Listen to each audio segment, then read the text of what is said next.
Vous êtes en direct du canal Kin Télévision, chaîne Mokokako et Lobakabo Solo, na politique yangoyo. Bonjour honorable Charlie Wenga.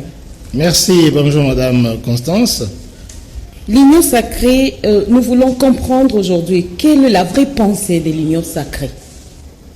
Non, la vraie pensée, la vraie vision de l'union sacrée, vous l'avez dans les discours du chef de l'État. Rassembler tous les fils et filles de la République.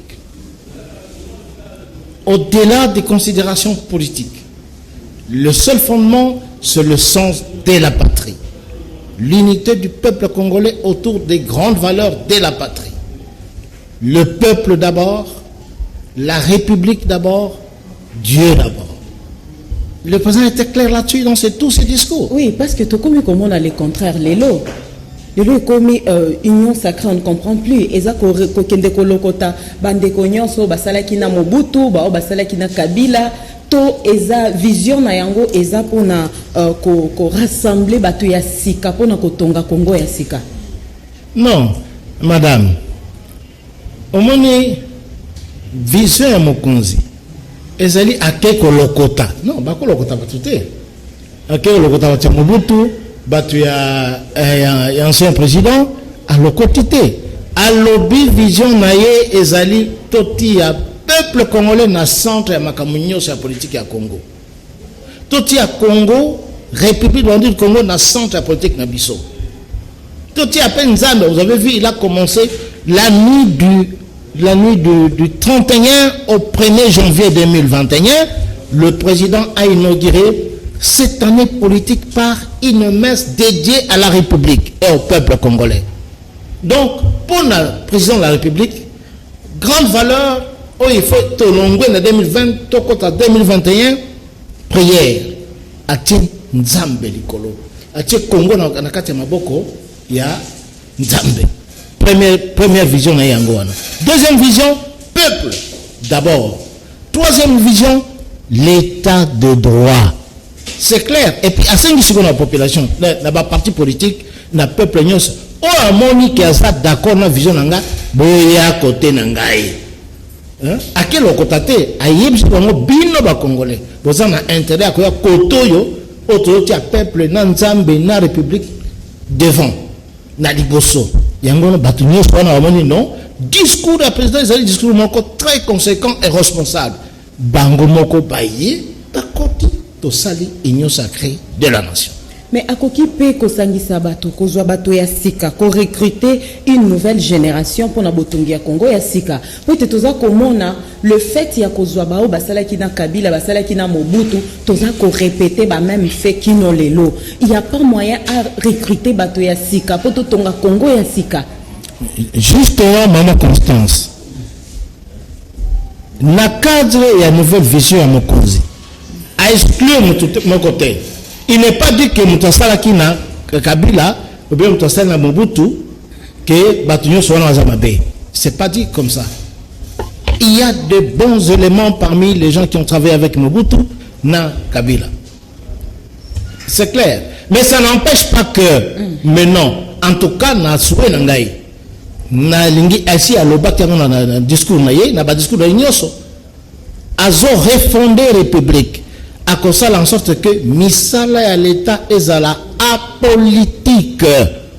Parce que moni politique yo tokena nango lobia wana régime okoi nyoso ka kisiko politique. So ngio zala PDG zala na PPRD. So ngio zala ministre zala na PPRD. So ngio même zala général okota PPRD. Yango boma kimboka. Président lobby non à cause de sikoyo c'est versika. Hein? La technocratie expérience et causale chez Abatoza Sikoyo pour la expérience nayo pour la probité nayo pour la morale nayo deux choix ya président Sikoyo et la gouvernement ko ya technocrate pour dépolitiser ba institution pour dépolitiser administration na biso ngina bakisa na droit bazo yebisa biso boye balobi complice. Donc, les complices est puni de la même manière que l'auteur principal. Ce qui toza koboya jikaka. Boni toza ko accepter bandeko ba travailler qui n'est parce que baza loko la ba complice. Mais justement, dans le discours à président,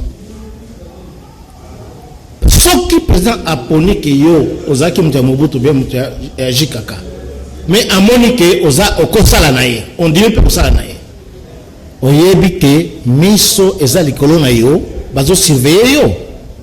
O meki ko pata paf bazo yo nakati. C'est ce que ça s'appelle état de droit dans le principe naïe. État de droit. Il va imposer l'état de droit à toute personne de toute tendance. Akoya ko sala nakati union sacrée, o meki paf au côté nakati. Au moins il bazo kanga bango. Vous n'avez pas vu. Alors, il a donné même exemple dans entourage na yemoko. Azo sanctionné bango. On me dit muke ozanakati. Ezana ndeko moko komaki na Twitter na ya lobby yango ete ya koki jamais ko trahir ngambo mususu. Mais lobby nango to moni yemoko pe ay kokota na union sacrée. Union sacrée comme église o bato bazoya ko tubela pe komona nzambe to boni. Non. Ba wana nde batu mabe, ba opportuniste politique. Ça, c'est l'opportunisme. Nous avons une conviction politique. Et sûrement, des gens comme ça, ils ont orange pourri. Autre côté, on a une sacrée. C'est ça. À quoi mais tu contrôler. Pas service, c'est allé. Parce que l'État, c'est allé. Tu allé surveiller, tu toko. Moindre geste, tu allé banda, tu allé. C'est clair. Et bon, pour nous, on a biso, on a menacé Kobimana. Union sacrée de Moïndo Nzali. Azako menacé Kobima aussi longtemps que chef de l'État a respecté cahier des charges OYA MS bar G7T. Yé a quitté Union sacrée. D'abord, on a pris un bot de Moninga Moïndo Zangi. Cinq camarades de lutte. Lutte au Tobanango Kala. Je dois dire, dans l'opinion ya Congo, que honorable Moïndo Zangi, il faut tout respecter yé. Yebi mouvement oyo est bandé na Moïndo Zangi depuis affaire Minembwe. Oyebi que mouvement oyo ya kokwisa ndako ya mabe wana est bandé na Moïndo Zangi na pétition contre bureau ya Mabunda. Oyebi que Moïndo Zangi na poelande ba promoteur, n'est-ce pas? Il y a tout l'ami et ici, régime, ancien régime. Il est tout à fait normal que Moutoua Bandaki et Tumbanaye, bah, il récupérer, il faut réclamer dans Zélate. Tout à fait normal. Il est un homme politique. Il a des convictions politiques. Azot Bouba pour la conviction politique, pour la Congo, pour la Bana Congo, pour la Congo. Il risque ni de Zangi Azoui. Il est tout à fait normal qu'il n'a caillé na bango, des charges. Il y a parti d'ailleurs sur le plan stratégique dans l'Assemblée, c'est le groupe majoritaire l'Assemblée. Ils ont plus de 70 députés. Baza majoritaire, pas majoritaire. Baza majoritaire, Baza le plus nombreux dans le groupe politique dans l'Assemblée.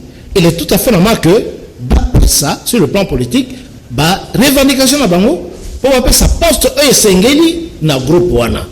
Et si vraiment je peux n'accorder sa président, effectivement, Parlement ou gouvernement, n'a pas groupe déterminant dans le cadre de l'Union sacrée, il ne faut pas paper ça bango. Ensuite, Moïndo Zangi Azali député à Est. Il y a province et à Nord Kivu. Oyebi ba massacre et bandana Est depuis le 96 à ce jour. Même avant-hier, na ba soda na biso na population. Il est normal, moi en tout cas, comme patriote, il est normal de soutenir devant Moïndo Zangi. Et si on peut le désigner comme président de l'Assemblée nationale, en tout cas, je soutiens. Et je sais que le peuple congolais attend ça.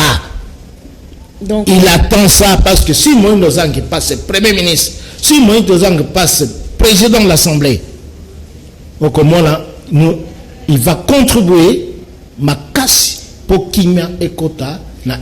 Donc, tu retenir que maintenant, c'est ma casse les a pour occuper poste. Non, je vous dis que esa vision pour asa na combat. Au moins amener combat ya Minembwe, amener combat ya bureau de l'Assemblée. Esa na combat politique. Chaque politicien a une option na yé na vision na yé. Yé vision na yé zali libération totale ya Congo contre occupation. Et lorsque Moutouassa a idée à Bongo, dans la République, il faut, comment on appelle ça, accompagner. Hein? Hein? Il faut t'indiquer, il faut tout accompagner. Bon, objectif, il faut tout atteindre un go. Et je sais que le président est dans ce sens-là aussi. Il vient apporter à la vision du chef de l'État, à apporter dimension plus influence dans le Parlement, dans le Parlement, influence dans le Nord Kivu. C'est un apport politique très important. Likambo ya Est et Oumeli Tango Mola, ça fait plus de 6 ans baza ko boma batu na Beni. Likanisi nini oyo memeli biso pona réussite ya ko arrêter makila o ezotanga na Est ya Congo. Oyebi équation ya Est ezali compliqué. Ça date de 1996 lorsque ba pays frontalier basali agression contre le Congo. Bino bebe ngo sonné mouvement de libération. Non. On est à Lukuta. Le Congo a été agressé de 1996 à ce jour. Maintenant, toujours Bimasiko par vision chef de l'État et Félix Antoine Tshisekedi toujours Bimana occupation. Et ça complot munene basali na Mindele. Notamment Mindele Oyebi. Il y a américain c'est sous le régime. Il y a Clinton de Makambo et Bandaka. Na ba prime susu. Il y a poto na ba comment on appelle ça les grandes firmes. Hein? Il y a poto. Quel est l'objectif? Il fallait que boto la bon ba minerai ya Congo ko pesango na batuana et assujettir Konyata Congo. C'est ça l'objectif na bango. Tala depuis l'Institut Lelo, tu pas de 15 millions de personnes aussi au Yokana histoire et monde pays nini et près de 15 millions de personnes. Et puis mokili mobazo budgété. Et ça normal. Yo zungolu ya kolobela bango baza koyoka yo ezali honorable. Likanisi nini yo memi pona commettre fin na situation na essayer persister tolobeli yango mais likanisi nini il ne suffit pas kaka to ya na ba plainte to dénoncer kabiloko ezoleka sans que toi apporter Pierre Nabiso moko pona piste ya solution. Piste ya solution ozoma na démarche za nango sikoyo. Au même la plus grande victoire autour de l'emporter qu'un Kabila à Koya. Le régime est Koya. 2. Bureau Oyo est représenté Makamango Yango Yokei. Si to kotina étape nini. Président Alobi, il faut à libérer Mboka Oyo. Et pour libérer le pays, il faut faire quoi? Kotia pembeni banguna nyonso ya Congo. Banguna ya Congo bazali wapi maman Constance? Bazali na kati armée oyebi yango. Un philosophe dit lorsque moni bitumbazo sur na mboka te yeba ke banguna bazana kati ya armée bazana kati ya service o bazo faciliter abiloko wana. Toyebi yango. Rapport ya ba expert des Nations Unies et Tolobao rapport ba publié le 28 décembre awa rapport ba expert des Nations Unies et confirmé que ba troupes rwandaises et ça na Congo ba troupes rwandaises de ça là ba massacre au Salamana Congo. Qu'est-ce qu'ils vont faire pour que déjà que les Nations Unies aient dénoncé ba troupes rwandaises? Il faut au niveau supérieur de l'État qu'on prenne la responsabilité en tant que fils de ce pays pour défendre. Et là, le chef de l'État, à cause de la clémence de tout militaire ou tout officier, il faut sanctionner Bango. Il faut remplacer en réalité Batunion Sobasan impliqué parce que comme la Bango Yebani. Et ça lui même repris par rapport Nyon Soana. Oh, Bazali impliqué Nakati ya Mabe ya Beni ya Ituri ya Sud Kivu dehors. Oh, il y a infiltration et armée dehors. Nous devons faire une purge dans l'armée. On doit faire une purge dans les services de sécurité. On doit faire une purge dans l'institution à l'État. Parce que Batoyo va infiltrer biso, nous devons teka bapa na biso la défense na bangona. Honorable likambo ya makasi yango na kati tozali ko bakinois bazali ko déplorer le fait que FCC nde tondi na kati ya union sacrée droit eza kolobela biso ndenge tolobaki yango bazo punir complice lolenge moko na auteur ya crime siko biso toko punir auteur toza kolokota ba complice FCC yango nyonso etondi na kati ya union sacrée. Est-ce que kosimba pona yo? En tout cas, je suis sûr que c'est possible. Parce que Toza Mayele. Pour l'instant, Parlement Nabiso, et qui constitue un député de plus en plus, il y a FCC. Soyez bien. Oye bien élection, les kaki. Bato, bagayaki élection, baza, les noms en 4 parlementaires. Batiaki, batuka, ba camarade Nabango, Nabana Nabango, Naba Makango Nabango, Nabasi Nabango. Soyez bien. Bon, on va changer, et là, on a le lot.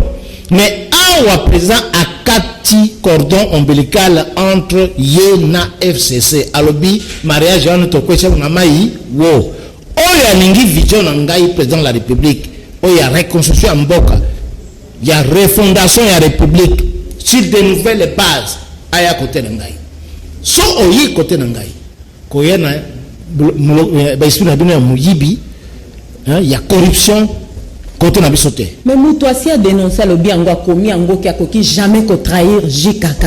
Lobby a bêti na porte na bino boyambié. Il n'y a que le banini. Boyambié parce que les contradictions sont vraies. Oui. Toyambié parce que aïe, mais tu peux pas faire responsabilité. Aucun. Aïe comme député national, aïe se présenter parce qu'il allait prostituer. À quand tu là à Bololé, mais tu es billet. Tu es l'andelaye. Aïe na ndenge na ye akanisi ki tozo yebate tozo obolete to yebi kazali alobaki kakoki ko trahir jikakate to yebi asa épinglé bongo pe to kojereka tozo en politique to kojereka na ndenge wana. Si je comprends bien boza déjà na ba mesure bosi bozu pona bandeko bazo tangambo wana toza na mesure te madame na lobi na toza na vision politique toza na ligne de conduite politique. Oya ke en dehors ya rinde de conduite politique à trahir mboka na barelbe na bango ya este kuna na ba agresseur na biso oya détourner mbongo ya l'état n'est-ce pas oya trahir mboka oya sala manyanga na kati ya biloko ya l'état tokotie ni banda tokanga ye olobi ni na bobini ande ko edika peine oh mais ils sont monene vous avez vu même ba ONG nyonso à droit de l'homme et féliciter décision responsable il y a président de la République parce que qu'est-ce qu'on a dit cette décision est normale tout le monde attendait ça mais les lots président a vu décision et a libéré la opinion sur tout c'est pour dire quoi oyo ayebi kazana likambo na katuana mais amilengela c'est clair. Pona likambo ya suka tozokende ko chite likambo etali ndeko na biso Roger Lumbala pona yo eza victoire monene. Pourquoi nalobi ezali victoire monene?